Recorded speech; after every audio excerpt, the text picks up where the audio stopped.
Emergency காலத்தில் இந்திய அரசியல் சாசனத்தை அழிக்க நினைத்தவர்கள்தான் இன்று அரசியல் சாசனப்படி நடைபெறும் தேர்தல் முடிவுகளை நிராகரிக்க கூறுகின்றனர் என்று பிரதமர் நரேந்திர மோடி தெரிவித்தார்.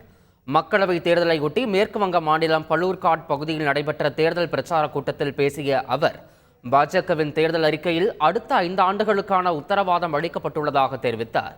இந்த உத்தரவாத பத்திரம் வெளியானதில் இருந்து திரிணாமுல் காங்கிரஸ் கட்சி அதிருப்தி அடைந்து விட்டதாக கூறிய பிரதமர் மோடி, மேற்கு வங்க மக்கள் மத்திய அரசு திட்டங்களின் பயன்கள் சென்றடையும் என்பதை உணர்ந்து அச்சத்தில் உள்ளனர் என்றும் குறிப்பிட்டார்.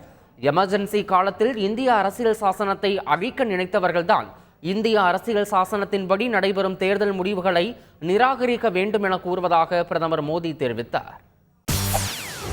செய்திகளை உடனுக்குடன் தெரிந்து கொள்ள உடனே சப்ஸ்கிரைப் பண்ணுங்க.